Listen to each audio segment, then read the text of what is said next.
O Evangelho nos conta que perto do lugar em que Jesus foi crucificado, havia um jardim, um lugar florido, bonito, bem cuidado, e um túmulo escavado na rocha.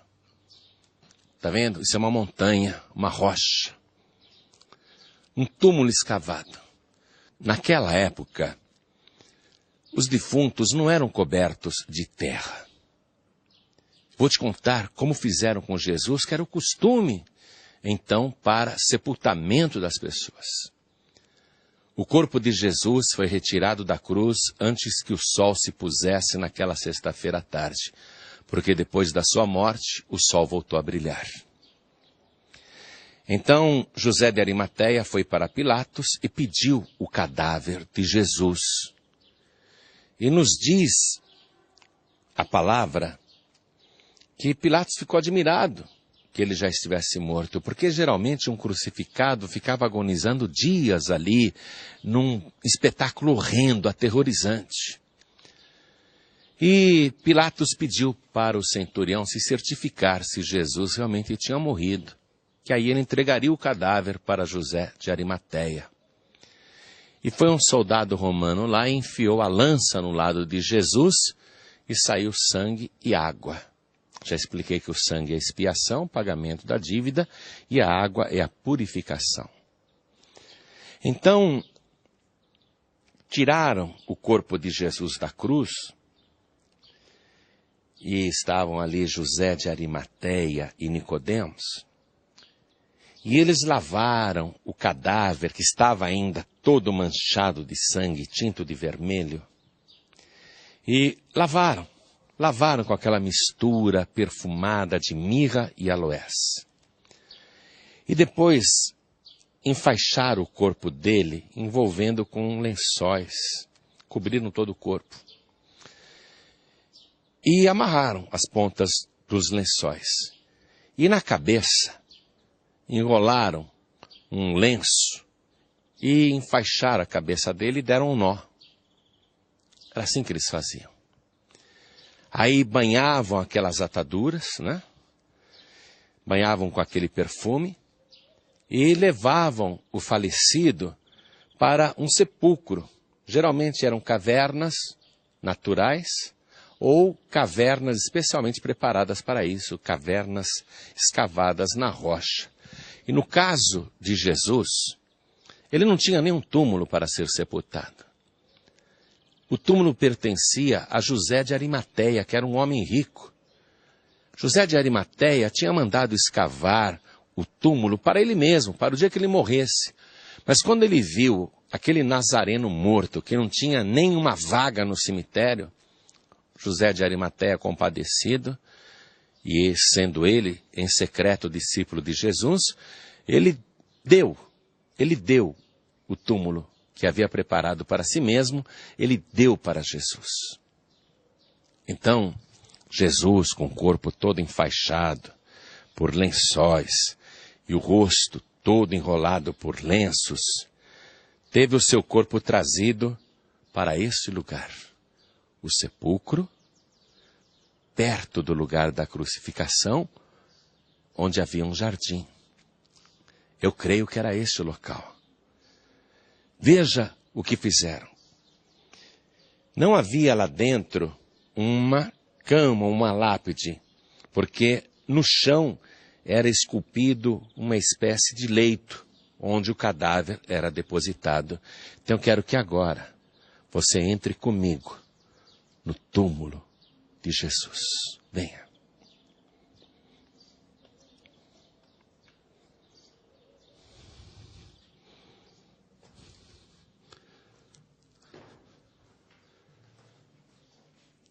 Veja como é. Aqui nós vamos ter um eco. Veja. Escavado na rocha, com um leito esculpido no chão. Aqui foi colocado o cadáver de Jesus. E tudo isso foi feito numa grande correria.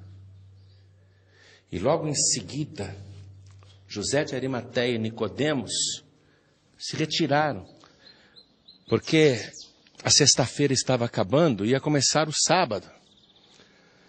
E eles rolaram aqui na entrada do sepulcro uma pedra redonda, uma pedra enorme.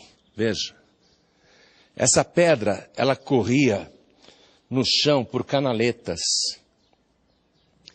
E como a sexta-feira estava acabando e para o judeu o sábado começa com o pôr do sol, José de Arimateia e Nicodemos, sendo judeus, se retiraram daqui.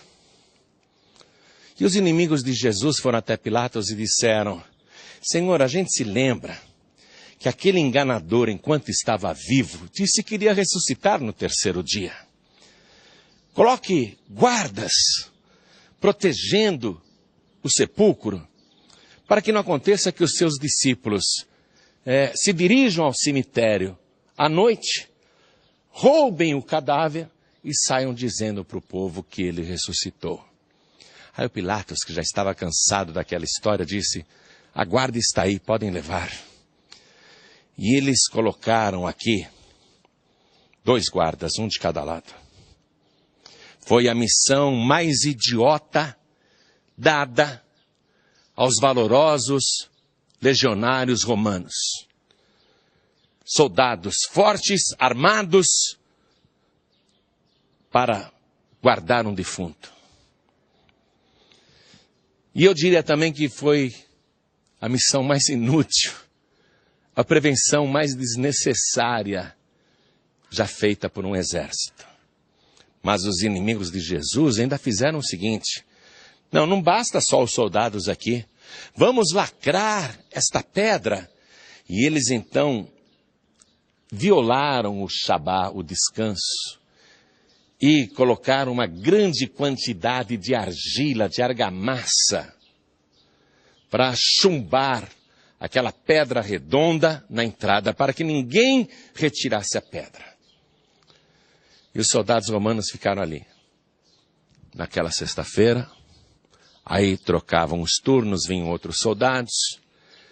Ou seja, fizeram um plantão ininterrupto, dia e noite, para impedir, primeiro, que alguém viesse pegar o defunto e roubar o cadáver, e para impedir também que o defunto saísse dali.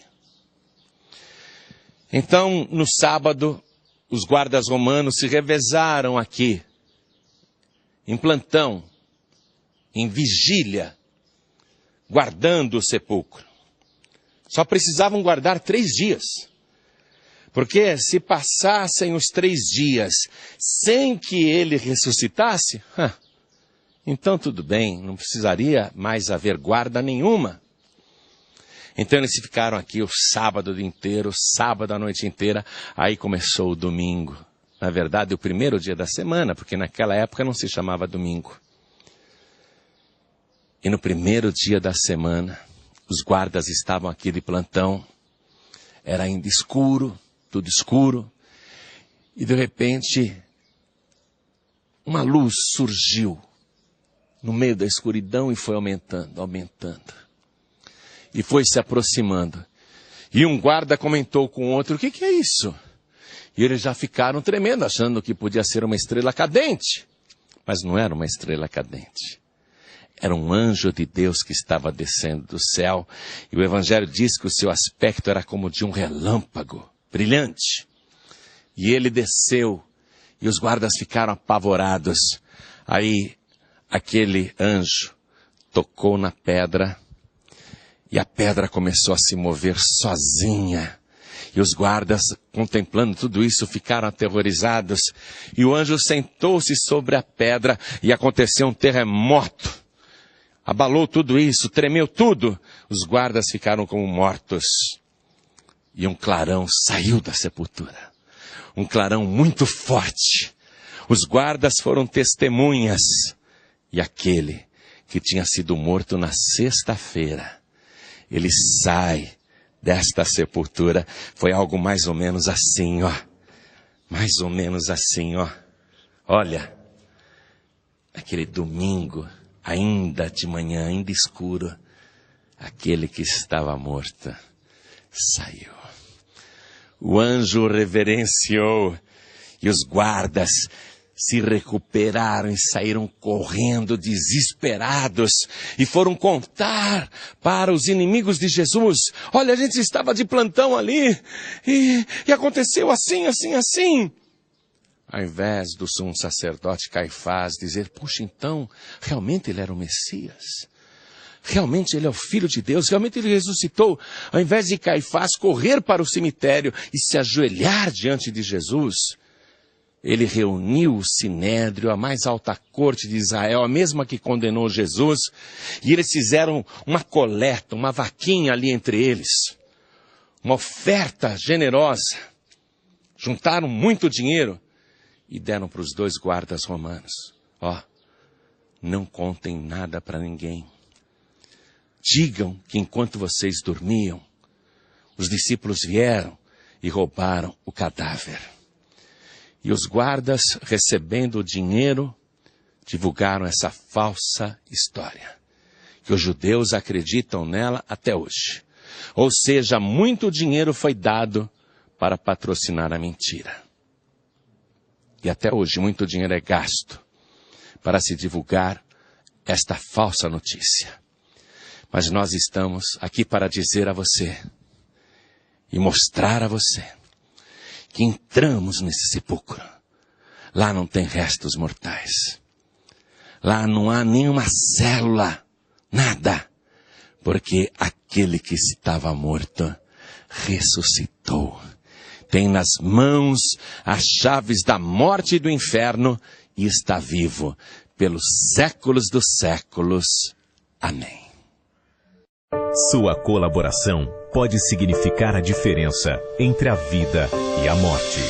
Leve a palavra de Deus através das antenas de rádio e TV para todo o mundo. Torne-se um pregador do telhado. Saiba mais sobre esse compromisso ligando para 0 operadora 11 2875 5133 ou acesse pregadoresdotelhado.org.br. Pregadores do Telhado, comunicação a serviço da vida.